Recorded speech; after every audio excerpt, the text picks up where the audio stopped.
संस्कार था, जो उनकी ट्रेनिंग थी, वो ट्रेनिंग ये थी कि आप अपने आप आगे बढ़े और लोगों के जीवन को में इम्पैक्ट डालें। तो मुझे ऐसा लगता है कि शरद जी का जो जीवन था वो बहुत एक लेजेंडरी थे। वो हमारे पब्लिक लाइफ की जो जर्नलिज्म का है इसमें, और उनका apart from his official duty ही contributed a lot to the profession in various ways. So मैं उनके मैं इससे पहले कि रूल ऑफ द गेम बहुत सारे लोग बोलना चाहते हैं, मैं ये रिक्वेस्ट करूंगा कि 5-5 मिनट में उनके बारे में जो मेन बातें हैं और आपका पर्सनल इंटरेक्शन उनके साथ जब भी हुआ है, तो 5-5 मिनट अगर आप बोलेंगे तो और लोग पार्टिसिपेशन ज़्यादा से ज़्यादा हो पाएगा। और हम लोग उनके बारे में उनको याद करने के लिए जब इकट्ठे हुए हैं, तो हम चाहेंगे कि और लोग ज़्यादा से ज़्यादा उनके बारे में हम लोग सुने। डॉक्टर राजीव श्रीवास्तव हैं, जो उनका फ़ोन आया कल, तो मैंने उनको बोला कि मैं आपसे ही शुरुआत करूंगा। उन्होंने उनके साथ काम किया। डॉक्टर राजीव श्रीवास्तव जी।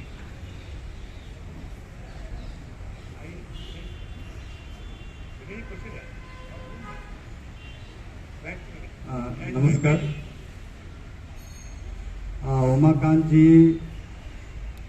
से परिचय या इनका जो भी संपर्क है वो शरद जी ने ही मुझे दिया था। और शरद जी के व्यक्तित्व के बारे में जो महत्वपूर्ण बात है, जो आमतौर पे लोगों को पता भी नहीं है, मैं 80s मिड में जब उनको मिला था दूरदर्शन में ही, तो उस समय गायक मुकेश हैं, उनकी जीवनी मैं कर रहा था। तो मैंने शरद जी को बोला कि भाई आप भी इनके बारे में कुछ बताइए। तो बोले कि यार क्या बताऊँ, अपना एक्सपीरियंस। तो 75 में एक गीतों भरी शाम हुई थी दिल्ली में, जो संजय गांधी ने उस समय विद्याचरण शुक्ल ने करवाया था, बड़ा विवादास्पद था। तो वो दूरदर्शन की तरफ से शरद जी ही पूरा कंडक्ट कर रहे थे। तो वो सब यादें बताए। जब बुक छप के आ गई तो बुक देख के वो बोले कि यार मैं तो ये समझा था कि ये कोई ऐसी बुक होगी, कोई मामूली होगी, लेकिन ये तो बड़ा गंभीर काम है, और अगर मुझे ज़रा भी पता होता तो मैं तो इसमें और कुछ कंट्रीब्यूट करता। तो एनीवे, उन्होंने फिर अपने स्तर पे, उनको वो क्वालिटी समझ में आ गई, उन्होंने अपने स्तर पे उसका रिलीज फंक्शन बंगाली मार्केट में तानसेन वो जो है उसमें किया, और सबको वसंत साठे और अनिल विश्वास जी को सबको लेके वो खुद आए।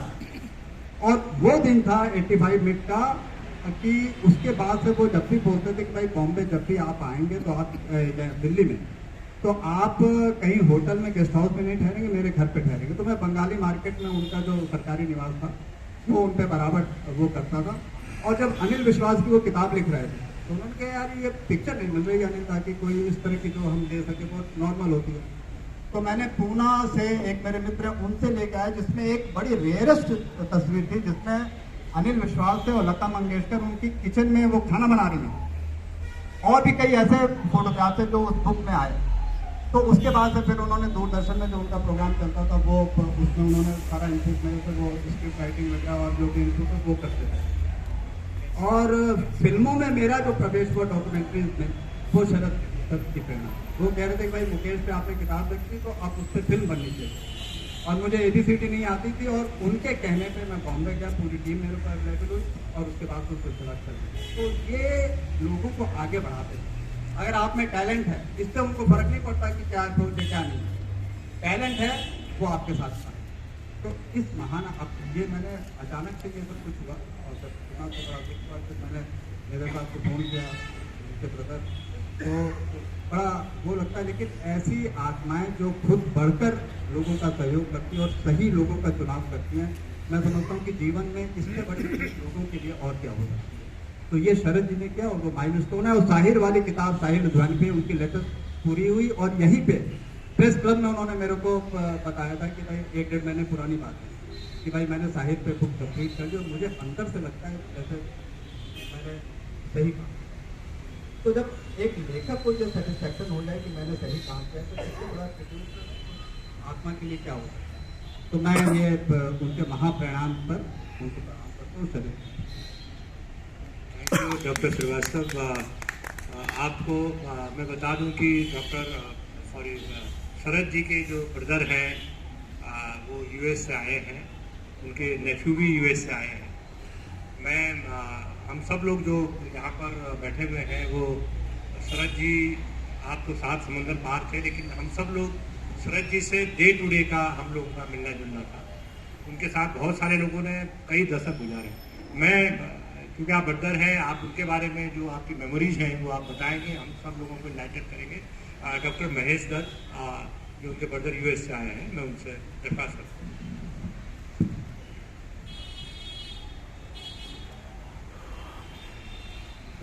मैं कुछ बोलना चाहता हूँ अपने भाई के बारे में।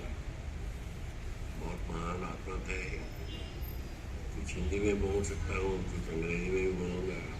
हमारे लड़के आए हुए अमेरिका से, कल रात को वहाँ पहुँचा वो।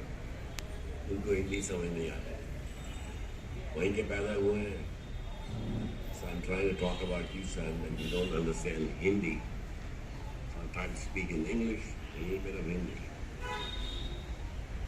Sharad and I grew up together from early age in the same household, till I left for America in 1966. So I've settled in America for the last 57 years. But I made it a point, and Sharadji said, every year you must come see me. And this is my 30th trip in 56 years visiting India. And this time I got here, he didn't even know when he was too sick. He was already on a ventilator. He was told the day before I got here that Mahesh ji is coming. And he went thumbs up. He talked to the cousin here. मुझे बहुत खुशी है कि भाई मेरा आ रहा है। When I got here, he was already on a ventilator. He had apparent heart attack while he was in the hospital. But he had a tough fight. Eventually, जो भगवान का मंजूर है वही होता है। I don't have anything to add except you all know his accomplishments, his writings in films, editing of books, writing of books, poetry. He was totally dedicated to his profession. He had lots of admirers, friends. He admired a lot of people. May his soul rest in peace. Except all relatives to my brother. Sorry. Thank you doctor Mahesh Datta. उन्होंने जो बोला आपके बारे में जो बड़ा emotional है और इमोशनल भी हो गए। मैं डॉक्टर मिसेस शकील हसन शमसी, इन्होंने लंबे समय तक दूरदर्शन में उनके साथ काम किया। एंड डॉक्टर मिसेस शमसी और उनको वो उनके साथ ही एक बार मुलाकात भी हुई हमारी। तो मैं मिसेस शमसी से कहूँगा कि वो उनको क्या मेरे बहुत से सीनियर्स यहाँ मौजूद हैं और मेरे साथ जिन्होंने काम किया। मुझे तो दूरदर्शन छोड़े हुए 18-19 साल हो गए, लेकिन शरद जी साहब के साथ जो पहली मुलाकात थी वो अभी भी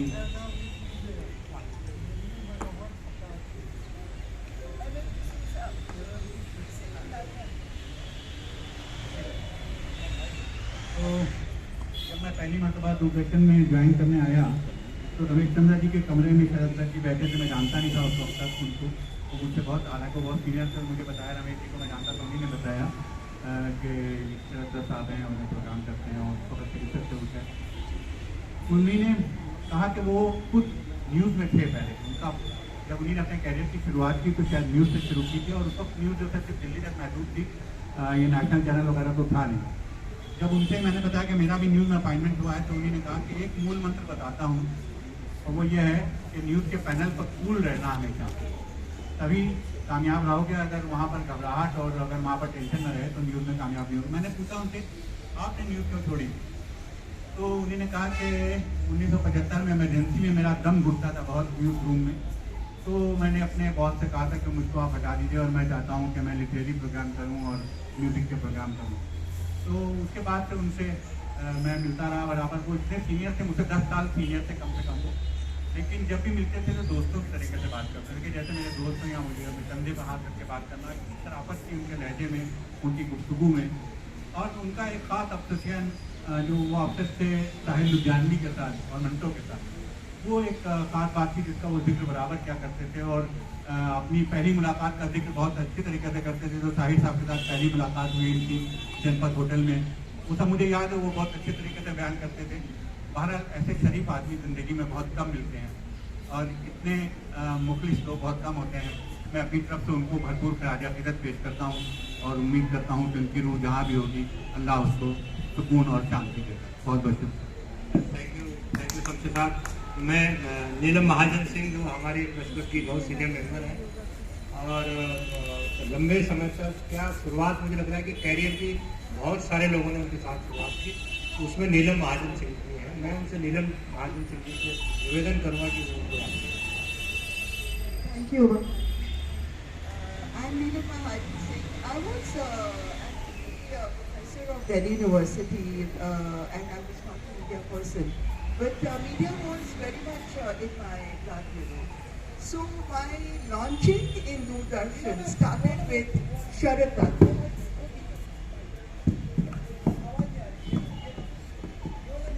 निकाल लीजिए उसे। नहीं उसे नहीं।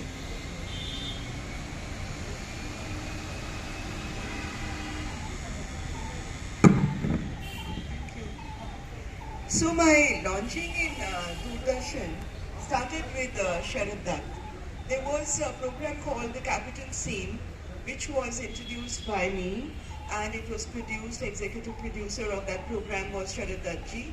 So my beginning started with Sharad Dutt. He was the person who brought me to the television and Doordarshan, and so to say that he was my mentor will not be wrong. Of course, later I left the university and I joined Doordarshan as a correspondent, and many of my colleagues are sitting here with whom we all worked, you know. But to say about Sharad, I have a few very personal memories, and as the time is very little, I just conclude very fast. Sharad was like, he really loved my family also. Once, long time back, he was admitted to Ram Manohar Lohia Hospital, and he was missing the home food. So my late father, Shri Jaswant Rai ji, he went to see Sharad Dutt in the hospital at Ram Manohar Lohia Hospital with some parathas and some gajar ka halwa. And Sharad ate it all. And he said, "Abhi main theek ho jaunga aur main ghar aa jaunga." He was like a very homely kind of person. Of course, in his personal life, he went through several trials and tribulations.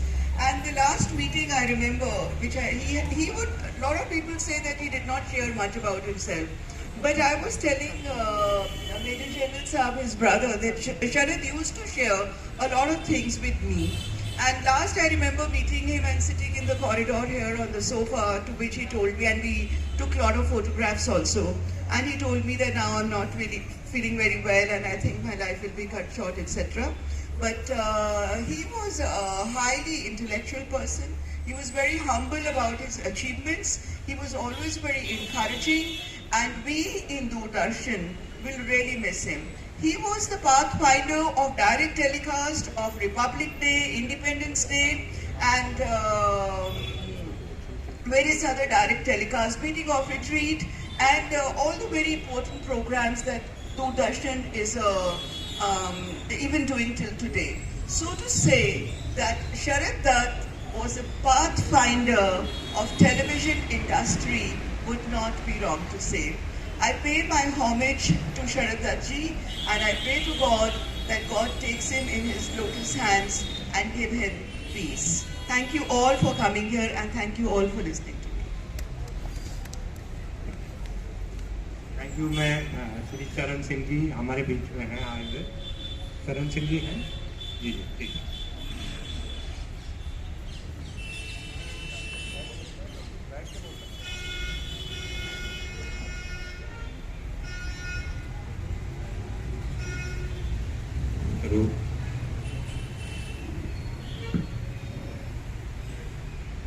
Hello, respected friends. I am here very differently.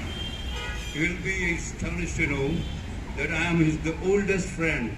I met him in 1958, and God willing, we were together for a very long time and many years together. And he used to say to me that, Charan, I have no other person as old friend to me who is constantly meeting with me. That was a very important thing for me. I feel very proud to be that great person, as the gentleman here has spoken about his great achievements and extraordinary accomplishments. One more thing I would tell you, I was not into the media. During the Asiad, 82, he told me that, Charan, you are a sportsman and we need some commentators in the sports. And I go, all right, because my background was a sportsman and I was here for an audition. That time Mr. Firojit Sen was there, Mr. Vijay Kumar there, a very prolific person. They got my audition done and I was selected for 2-3 disciplines. And that was my beginning, which actually I owe to Mr. Sharad Dutt. And you won't believe it, what heights he put me to there. I tell you in 2-3 lines, I made in 91 or so a 1-minute film for the Eye Research Eye Foundation's Times of India, featuring Group Captain Sharma, Ashok Sharma, something like that. That 1-minute film ran for 6 years, and actually I was consulting with him. So he used to tell me that how to do it, how to shoot it, where you have to go, and we shot at the aquarium, that is near this Teen Murti Bhavan, where this astronomical museum is there. So it ran for 6 years altogether, and it was catching the eyes of several people. Even yes, it was Wing Commander Rakesh Sharma. He wrote to Times of India, who sponsored the ad, that nobody knew me so much as this film has made me. And I told Sharad, this is your creation. What the hell you have done? Because I was not known to people. And another one, very recently, last year only, I was making one film on a very acute subject, and it was intellectual property right, which was so difficult a subject. I think the people must be knowing. And I don't know, I just started. It took me many months to write the script. And then when the script wrote, he introduced me with Mr. Nautya, which was really a great exponent of a fine editing. And I told what is the footage like, and it helped me so much and all that. The film got completed, and I wanted to be passed through the censor board. But I was so much puzzled that if they gave so many cuts and to disapprove it, what will happen to my money and the time I spent? You won't believe, I showed it to Sharadji. Hello? I showed to the Sharadji, Naudiyal Sahab, and after seeing the film, he says, Charan, go ahead and just give it for the approval. And you won't believe, ladies and gentlemen, what is the censor board like is. This film was, without any single cut, was approved in one run. And when we were there, they gave an oral message to me. That is an excellent one. I told Sharad that your observation processes are so great that I cannot believe, even the people around there at the time of showing the film, because so many candidates were waiting for the result of their film to be censored. They said, we are coming here again and again, and they are giving so many cuts. And how you got the film got censor board certificate in one cut, one row, one time showing. So I told Mr. Sharad that you are the one who actually is really, ladies and gentlemen, I can tell you it was a very difficult film on intellectual property right. Because he said, I have made hundreds and hundreds of films, but on this topic, filmmaking is very difficult. Hello?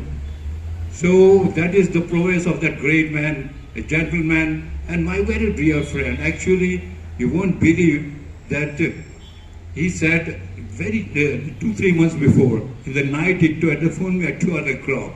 He said, Charan, we'll meet. I want to sit with you, drink with you and talk about the life, you know. I said, dear Mayan, मजाक कर रहा है तुम, ये भी रात को कहने का टाइम है. मैंने कहा आ जाएंगे क्लब में. कहता नहीं कहीं और चलकर पिएंगे और बात करेंगे. There are so many things to talk about because you know my life from childhood when we were in the shorts. Really, it's so great, and what the whole, as everybody has spoken about his achievement and what, he was more than that actually. He was more than that, and I'm really sorry God has taken him away from us. And I pray God that my friend Sharad, you will be there, a shining star. Thank you very much.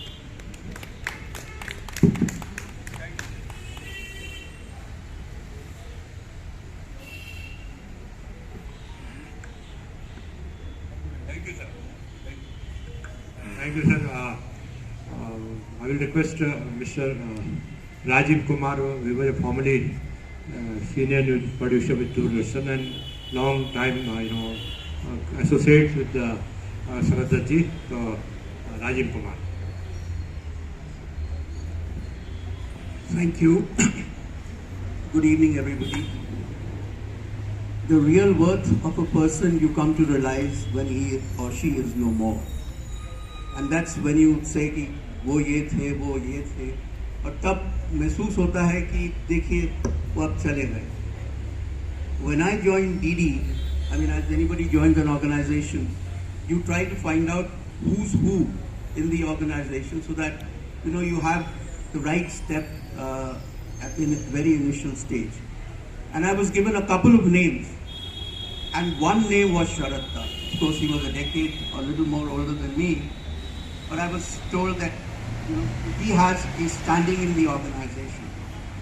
And since I was in the news and he was also earlier for some time in the news, there were a couple of other people who went through the news section, and they all had their own individual status and idiosyncrasies, or shall I say, their power in the setup.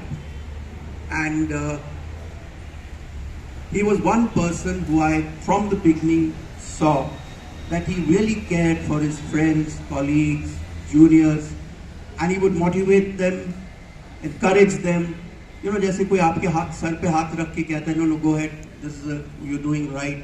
So he was one of those people. And in the last couple of years, I rarely came to the press club, but always I would pick up one face sitting here in this area only, and that was Sharad Dutt.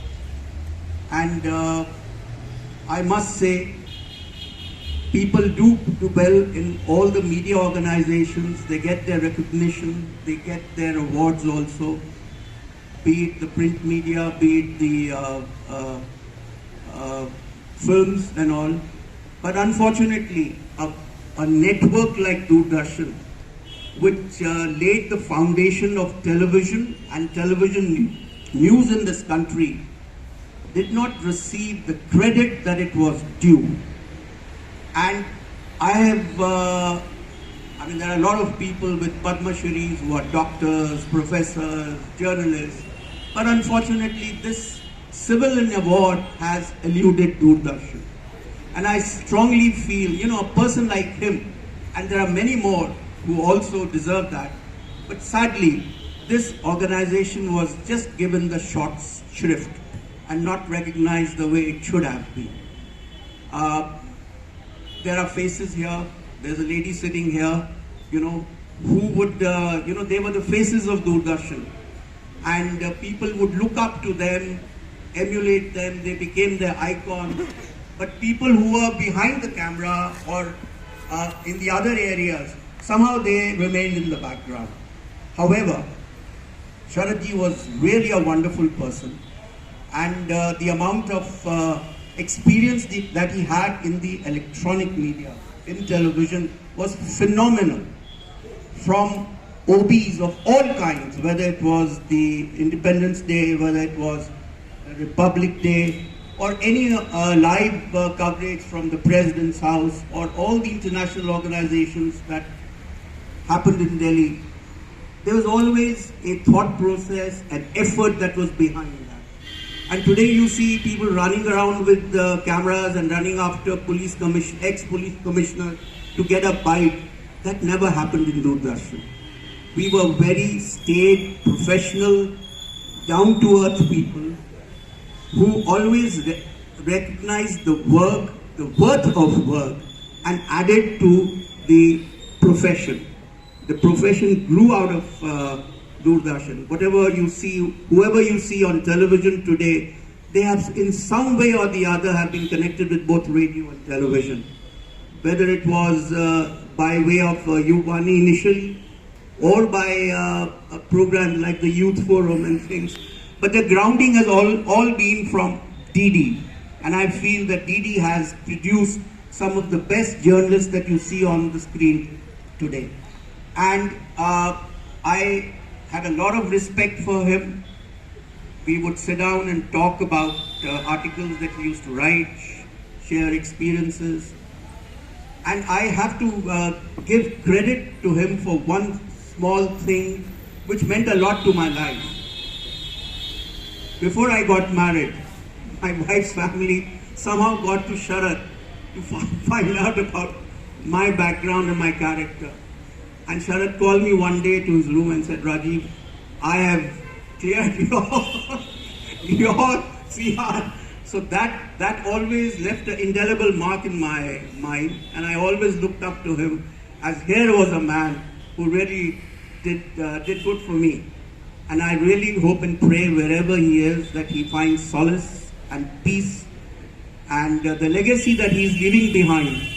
I hope the young people will learn from his professional ethics, and I don't know where Doordarshan is heading now as a public service broadcaster, but whatever is left of it, people still say DD News has a structure which other channels don't. So I wish him all well, and I thank you all for coming today to join in his prayer meeting. Thank you. Due to के president लंबे समय तक रहे doctor Murli Manohar Prasad Singh. मैं क्षमा चाहूँगा कि मैं उनको यहीं बिठाता, चेयर नहीं थी खाली। मैं चाहूँगा कि आप प्लीज आए। बुजुर्ग होगा ना, नहीं बदल गए, कमजोर कितना होगा।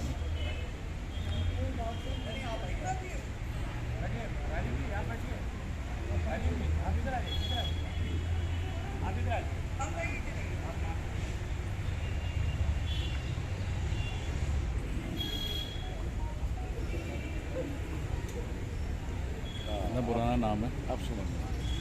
इस मंच की अध्यक्षता कर रहे सभी मित्रों को बहुत धन्यवाद कि उन्होंने मुझे मौका दिया शरद दत्त पर बोलने का। शरद दत्त मेरे बहुत पुराने दोस्त थे और शरद दत्त से अभी 15 दिन पहले मुलाकात हुई थी, तो एक प्रोग्राम पे आने के लिए बहुत जोर डाल रहे थे।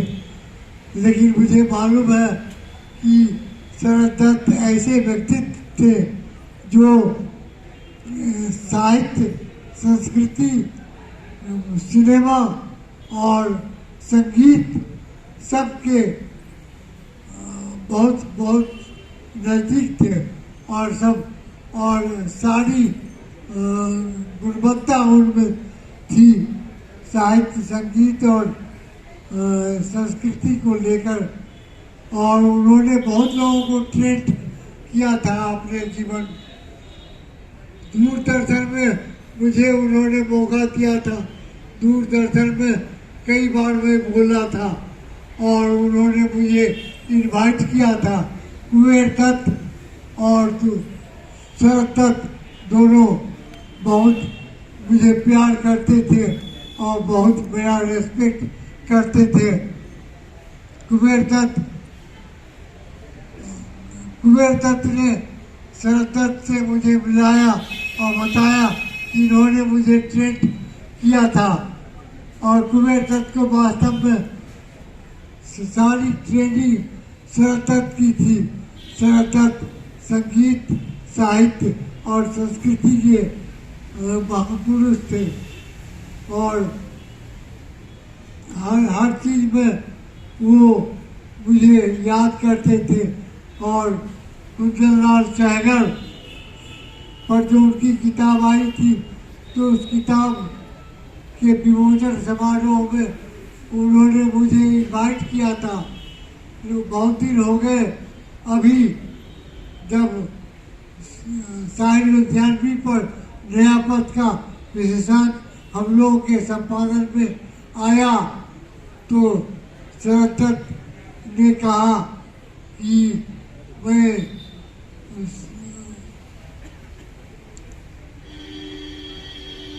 साहित्य लुधियानवी पर एक किताब लिख रहा हूँ, उसकी सारी सामग्री आपने मुहैया कर दी इन विशेषांकों के जरिए और मेरा काम आसान हो गया है। लेकिन वो जिस दिन गुजरे, उस दिन का मुझे याद है कि हम लोगों को बहुत शौक लगा था। हम लोगों को आश्चर्य हुआ था कि उन्होंने कभी भी अपनी तकलीफ मुझे बताई नहीं, कभी अपनी तकलीफ बताते नहीं थे।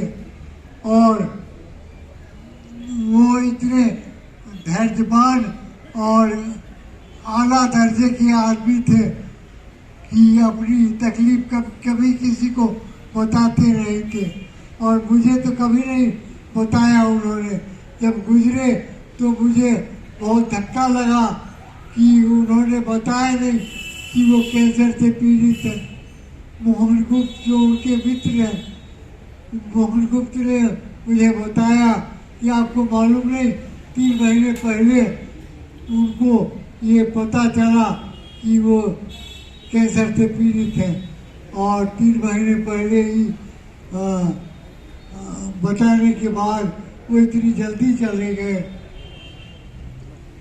तो मुझे बहुत तकलीफ हुई उनके गुजरने के बाद।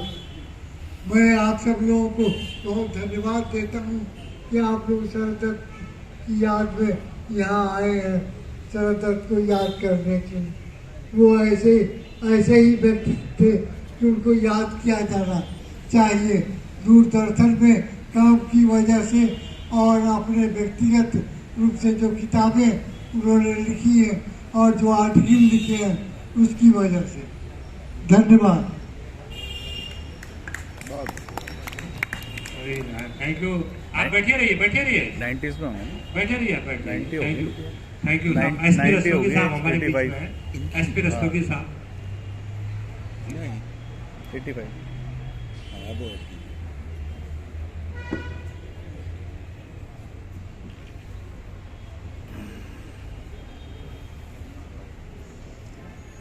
Thank you, sir, and press club के honorable members and ladies and gentlemen. My name is S.P. Rastogi and I happen to be from the same school where Sharad ji was studying. I was 1 or 2 years junior to him, and Charan Singh ji, who just spoke, he was his classmate. So although I and many other friends, some of them are here today, we got in touch with him quite late and very recently. And he was the person who introduced us to Press Club and used to say, why don't you have your get-togethers here instead of anywhere else? And through his references, we used to quite often be here. We always came across him as a very soft-spoken, and he never used to talk much. And as many people have mentioned here, he was never telling about himself or his life to anybody else. We came to know from others how disturbed his family life or other events have been, but he was a master in his own craft. And I think he had this press club as his own home. Rather, he was probably going to his real home only for sleeping. Otherwise, most of the time after retirement, he used to be found here. We remember him greatly. We are proud to have been associated with him as senior or colleagues. Many of our friends are here from this school, and we pray for his salvation, and our heartfelt homage to him for his peace to the soul. May his family people find courage to bear this loss. Thank you.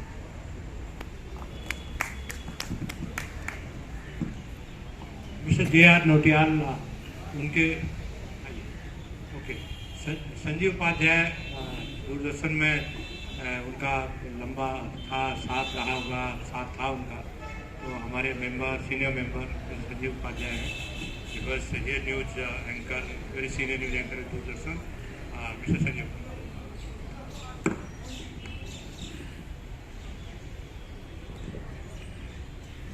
सबसे मुश्किल होता है जो आपके अपने होते हैं उनके बारे में ऐसे मौकों पर बोलना।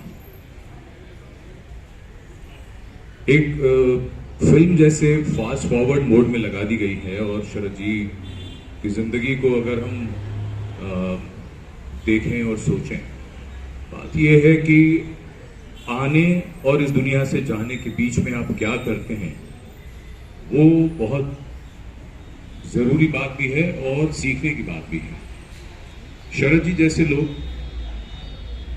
उनके पास कितने पर्दे हो सकते थे छुपने के लिए, बहुत कुछ न करने के लिए जो उन्होंने किया, लेकिन अपनी जिंदगी की मुश्किलें, संघर्ष, वो सब रहते हुए उन्होंने जो काम किया, और टेलीविजन हो, साहित्य हो, संगीत हो, और एक बात और, क्योंकि यहाँ जितने भी लोग हैं, आप में से यहाँ ज्यादातर लोग ऐसे जो मुझसे बहुत ज्यादा शरद जी को जानते हैं, उनसे लंबा रिश्ता रहा है, लेकिन मैंने एक दो कमाल की बातें उनके बारे में, ये मैं अपनी बात कहूंगा ताकि बाकी बातों से थोड़ी फर्क बात हो, क्योंकि उनके योगदान के विषय में तो आप सब मुझसे ज्यादा बता ही सकते हैं। और वो ये कि शरद जी ने एक तो उनका घर, उनका दफ्तर और किसी से भी उनका मिलना, वो जब भी जहां भी जिसको मिलते थे, अपने दोस्तों के साथ किसी को मिलाने में परहेज नहीं करते थे। लोग दुनिया में बहुत हिसाब किताब रखते हैं कि मैं इसको इससे मिलने दूं कि न मिलने दूं, इसको उससे मिलाऊं कि न मिलाऊं, और आप देखेंगे कि शरद जी ने अपने जीवन में अपनी उम्र से बहुत बड़े जो लोग थे, उनसे भी उनकी दोस्ती, उनके हम उम्र भी उनके दोस्त, मैं जो उनसे उम्र में इतना छोटा और मुझसे भी बाद की जो पीढ़ी है उसके भी तमाम नौजवान उनके दोस्त। शरद जी को एक बात हमेशा बहुत इंस्पायर करती थी, और जो वो बात हम सबको सीखनी चाहिए कि वो काम के बड़े पारखी और माहिर थे। कोई व्यक्ति कहीं भी अच्छा काम कर रहा होता था, उनकी नजर रहती थी उस पर और छूटती नहीं थी वो, और कभी भी उनको मौका मिला उसके साथ काम करने का तो उन्होंने साथ काम किया, नहीं तो उस व्यक्ति तक वो अपनी बातें जरूर पहुंचा दिया करते थे। मैं उन्हें शरद जी कहता था शुरू में, बाद में शरद भाई कहने लगा। पिछले कुछ वर्षों में वो भी मुझे संजीव भाई कहने लगे। पिछला फोन, हालांकि उनके जन्मदिन पर 26 नवंबर को उनसे बात हुई थी, उन्होंने घर भी बुलाया था, मैं जा नहीं पाया, और उसके बाद उनकी बीमारी के दौरान तो फिर बात हुई, लेकिन कई अधूरी चीजें रह जाती हैं। साहिर के लिए जो उनका प्रेम था, ये हमारे बीच में कॉमन एक बॉन्ड था साहिर को लेकर, और मैंने बहुत वर्ष पहले जब ये ऑडियो कैसेट पर शायरी रिकॉर्ड करने का सिलसिला शुरू नहीं हुआ था, तो मैंने एक्सपेरिमेंट के तौर पर तलखियां रिकॉर्ड की। शरद 3 कॉपीज बनाई, मेरे पास एक भी कॉपी नहीं, और एक आखिरी कॉपी शरद जी के पास रही। शरद जी ने जब साहिर पर प्रोग्राम किया तो उसमें से वो रिकॉर्डिंग इस्तेमाल की। उनसे वादा था कि अगली बार जब मिलेंगे तो शरद जी वो कैसेट मुझे लौटाएंगे, हम साथ बैठकर सुनेंगे। फिर उन्होंने कहा कि साहिर पर मैं किताब कर रहा हूं, उसमें तुम्हारा मुझे सहयोग चाहिए। मैंने कहा आप जब कहें। लेकिन बहुत सी बातें ऐसी होती हैं जो अधूरी रह जाती हैं, शायद किसी अगले जन्म में उनसे फिर मिले। इब्न इंशाह ने कहा है, कब लौटा है बहता पानी, बिछड़ा साजन, रूठा दोस्त। हमने उसको अपना जाना जब तक हाथ में दाना था।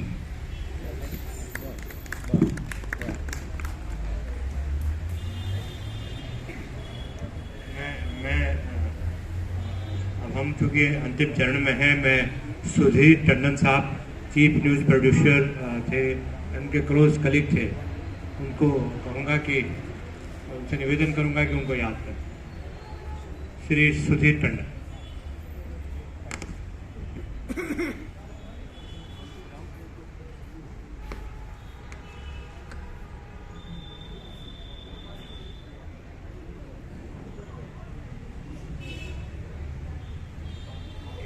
ऐसे व्यक्ति को जिसका कि जो है इतना रेंज हो, उनकी जो है उपलब्धियों के बारे में तो सबने काफी बात करी और जानते हैं। मेरा उनके साथ संबंध अर्ली 70s से है और मेरी पहली मुलाकात जो है वो उनको जो हमारे कुछ ड्रामा आर्टिस्ट थे उनके थ्रू हुआ, क्योंकि शरद जो है वो रेडियो में पहले कभी ड्रामा भी किया करते थे। इनफैक्ट कॉलेज टाइम से जो है उन्होंने ड्रामा करना शुरू किया। तो मेरा एसोसिएशन जो है, जब मैं कैमरामैन था तब से शरद से था, और शरद तब दूरदर्शन में प्रोड्यूसर होके आए। उनका जो ट्रीटमेंट था मेरे साथ एज कैमरामैन, और बाद में वो मेरे कॉलीग हुए, मैं डायरेक्टर हुआ दूरदर्शन का, वो मेरे साथ काम कर रहे थे। लेकिन इस पूरे वक्फे के अंदर मैंने कभी जो है कोई ये नहीं पाया कि किसी तरीके का उनके जो है एटीट्यूड में कोई चेंज आया हो। Whether I was a cameraman or his director, it didn't make any difference to him. और जो है obviously I would rely a lot on him for the working in Doordarshan केंद्र। एक उनका और पहलू ये था कि चाहे वो कोई डायरेक्टर जनरल हो या कितना भी बड़ा अफसर या कितना बड़ा जो है वो पर्सनैलिटी हो, या फिर एक कोई बहुत छोटा सा इंसान हो तबके के अंदर, जैसे कि हमारे वहां एक पोस्टमैन आया करते थे, और वो पोस्टमैन जो है वो शरद के बहुत अच्छे दोस्त थे, और शरद उस टाइम में चीफ प्रोड्यूसर थे दूरदर्शन में। लेकिन शरद के एटीट्यूड में, उनका बातचीत के अंदर, दूसरे को इज्जत देने में कभी कोई किसी तरीके का कोई फर्क नहीं था, irrespective of a persons position in life. आदमी की महानता थी, आदमी का गुण था जो उसको बांध के रखता था शरद के साथ। So he was an outstanding man. और दूसरी उनकी एक बहुत बढ़िया बात थी, he was a wonderful PR man. कि कितना भी कोई कहीं पे हो, शरद से अगर कहा जाए कि भाई इसको अप्रोच करना है, इससे जो है इसको कांटेक्ट करना है, Sharad would do it, he would find a way. और वो ऐसा लगता था कि इतना नेचुरल होता था वो, कि कहीं पे कोई पुट ऑन चीज नहीं थी कि कोई बहुत एफर्ट कर रहा हो। And he had the ability to attract people. So he had a masterful way of dealing with people, approaching life, और अपने सब्जेक्ट के अंदर he was a meticulous researcher। हर चीज को जो है किसी भी सब्जेक्ट को लेके उसकी रिसर्च, आप फिल्म मेकिंग कर लीजिए, लिटरेचर कर लीजिए, एज एन ऑथर समझ लीजिए, but I think his most outstanding quality was that of a researcher, to get into depths of a subject and find the meticulous details about it. His going away for others is a personal loss and cause for grief. I bow to him and long live Sharad.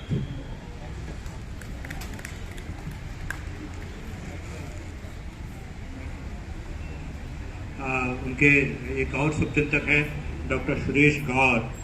उन्होंने कहा है 2 शब्द बोलने के लिए, तो 2 शब्द बोलेंगे, उसके बाद मैं उनके ब्रदर को बुलाऊंगा। डॉक्टर सुरेश गौर।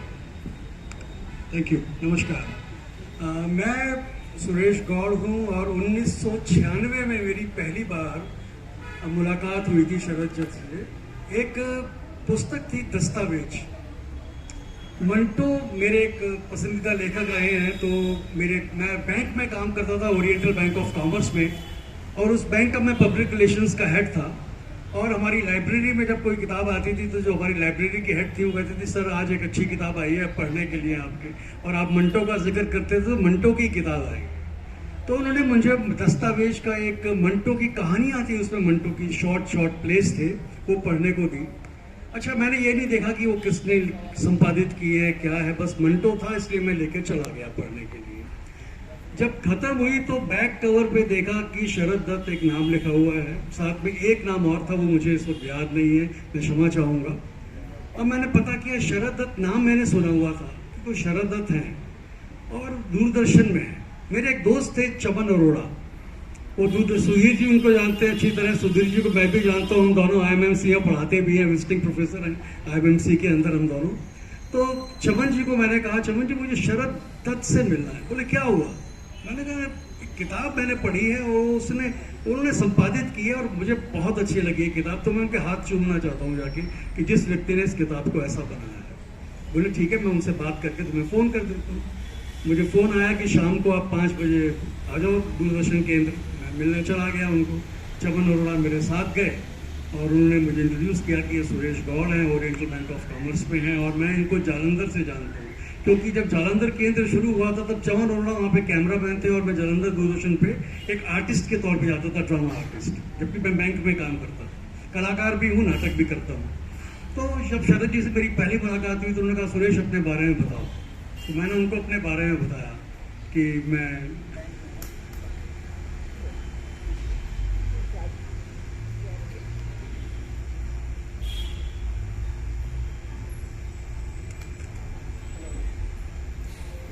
वहाँ कोई है क्या?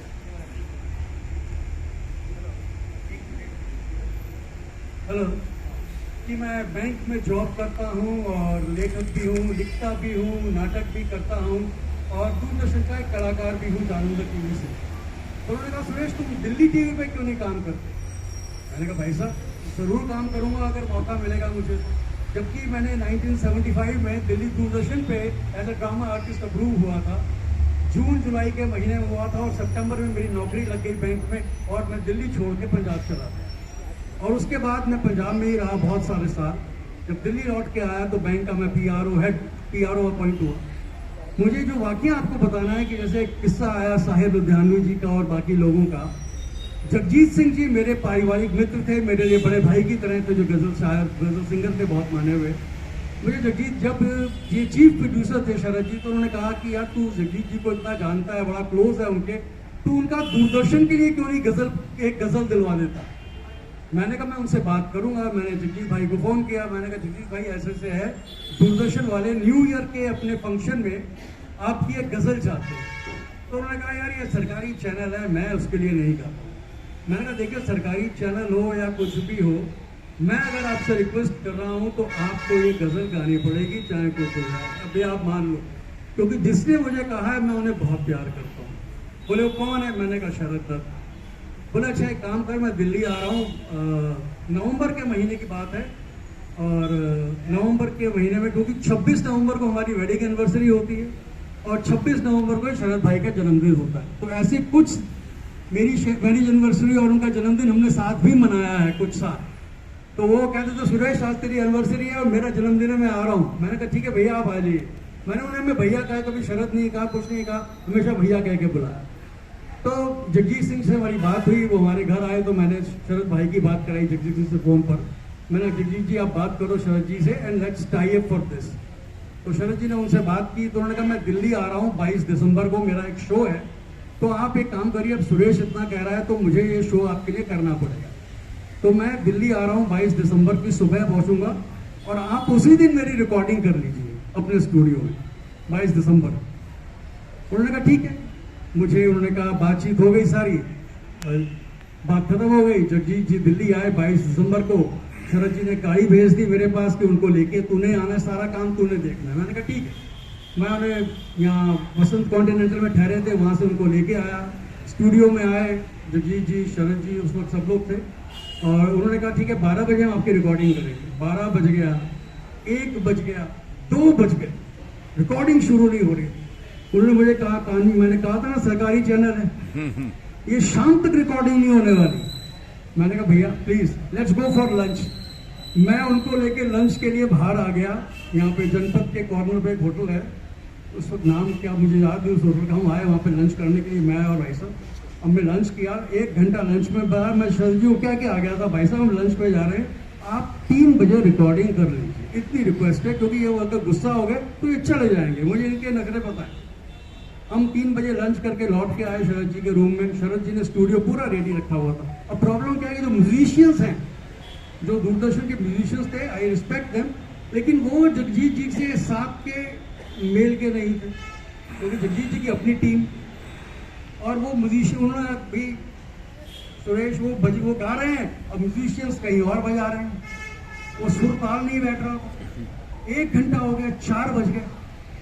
उन्होंने कहा, जगजीत जी कहा सुरेश एक काम करो, इनसे कहो कि मेरी एक रिकॉर्डिंग यूज कर ले, मैं गा नहीं पाऊंगा। तो रिक्वेस्ट करके उन्होंने माना और शाम को 5 बजे रिकॉर्डिंग हुई और उन्होंने कोई म्यूजिशियन यूज नहीं किया, सिर्फ हारमोनियम पे उन्होंने गजल गाई। लेकिन वो गजल इतनी हिट हुई और जब पेमेंट का वक्त आया, जब पेमेंट के लिए साइन करने गए, तो उन्होंने कहा सुरेश आप ही ले लो यार। मैंने कहा नहीं सर, कॉन्ट्रैक्ट तो आपको साइन करना पड़ेगा। उन्होंने कॉन्ट्रैक्ट साइन किया, तो उन्होंने चेक भी नहीं देखा, बोले चेक यार तू रख ले, अपने अकाउंट में डाल दे। मैंने कहा भाई साहब क्या बात कर रहे हैं, चेक आपके नाम पर। हम आए घर में, गाड़ी में बैठे, और उन्होंने, मैंने कहा चेक तो देख लो कितने का है। बोले होगा 1500, 1000 का। 1000-1500 का और सरकार क्या देगी? तो चेक 75,000 रुपए का। And he was surprised to see कि दूरदर्शन ने पहली बार किसी को इतनी हाई पेमेंट। बस एक छोटा सा वाक्य शेयर किया। Thank you. मैं उनको अपना नमन करता हूँ और प्रणाम करता हूँ। Thank you very much.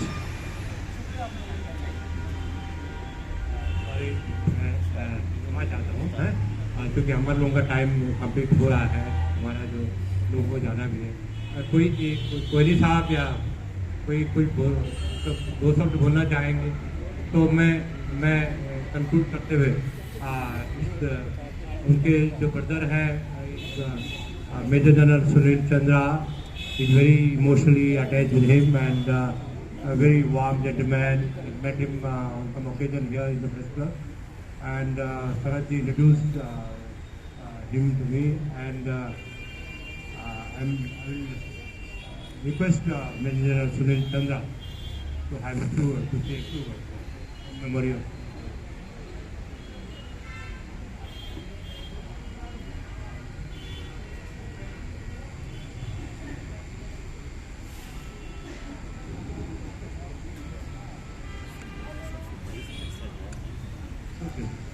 Can you hear me at the back? Ladies and gentlemen, first of all, thank you very much for organizing this condolence meeting for our brother who we lost recently. It's very emotional for us to say, but what we heard from you has affirmed our faith that he was actually a great man, because our own kins, we always rate them very, very high. He's our brother, he's our sister, he's our cousin, so we say that he is doing very well. I was in the army and his complaint was generally that whenever I need something from you, you are posted abroad, you are posted somewhere else. So that mismatch of course remained, but he was son of my Tayaji. We were 2 brothers staying in the same house in Kirtinagar, Dr. Mahesh's father, Jagdish Chandra ji, and Sharad Dutt's father, Vishnu Chandra ji. My father and my Chacha ji were staying in Rajendra Nagar, but we were one family. Most of the time, our summer vacation we used to spend at Mohabbat Khan Road, where they had Sarkari house allotted to his father, and we used to meet very often. And then I bumped into him some programs which he was doing for Army and for Air Force and other stations. We came across our roads and all that. And I was always intrigued, and I asked him one question, that how is it that none of us have that kind of DNA or genes which you have? You are such a creative person, शेर व शायरी करते हो, हर चीज़ को शिकायत भी करनी है तो उसको भी आप शेर व शायरी में बयां करते हो. और मैं आर्मी में चला गया, ये डॉक्टर साहब बन गए, एक और कज़न है हमारा वो बैंकर बन गया, कोई एक ने IB ज्वाइन कर ली, वो आ नहीं पाए. इस तरह से वो कहते थे कि यार ये तो सारा प्री डिस्टाइंड होता है. So he used to tell about his father, that his father used to sing and how he used to got influenced and all that. But when I did my higher secondary, he met me. I recall that incident. I had good marks. I could have got into Stephens College or Hindu College and all that. And there was a craze of North Campus. But he said, "नहीं, Delhi College जाएगा जहाँ मैंने पढ़ाई." So he was, that time the college was called Anglo-Arabic College. So he forced me to go to Delhi College so that I learned bit of Urdu also. So he was very good at it, and my father also wanted. So हमने जाके वहाँ कलमा सीखा, नमाज भी अदा की, college में जाके through out, right? So these are certain reminiscences which are there in my mind. But obviously he was a great man, very shy. But today I realize it was not his name that was Sharad. His influence also had the same meaning that he carried with his name. Not Sharad by name, by his deed, by his act, by his presence.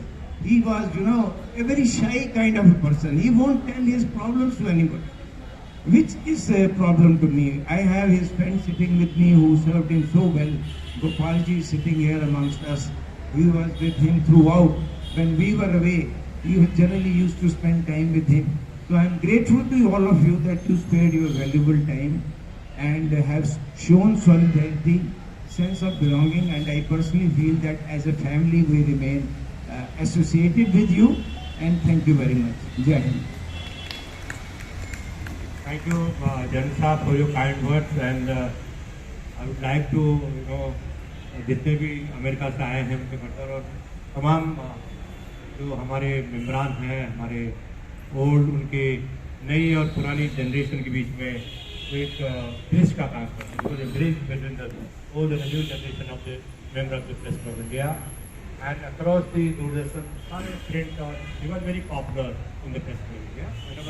कई लोगों की मदद करते थे, नौकरी दिलाने से लेकर के जॉब चली गई से लेकर के किसी को पार्ट टाइम जॉब, तमाम तरह के लोगों की बहुत यादें हैं उनके साथ जुड़ी हुई. और हमने प्रेस क्लब में उनको हम मिस करेंगे. He was a regular in the press club India and he used to sit there. He was बहुत सिगरेट भी पीते थे और वो बहुत बड़े सस्ते थे कि दूर जाके पीते थे, तो उसके सामने नहीं पीते थे. कई बार वो किनारे जाके पीते थे. तो बहुत हम उसको मिस करेंगे हमेशा के लिए, जब तक हमारा हम लोगों का जीवन है. और सारे लोग मेरे से ज़्यादा आप लोग जुड़े हैं. मैं इसको उनकी जो कंडोलेंस मीटिंग उसकी मेमोरी में हमने की है, उसका समापन करने के पहले मैं आप सभी से निवेदन करूंगा कि उनकी याद में हम 2 मिनट का एक मौन रखेंगे. 2 मिनट का 2 मिनट के लिए. Thank you.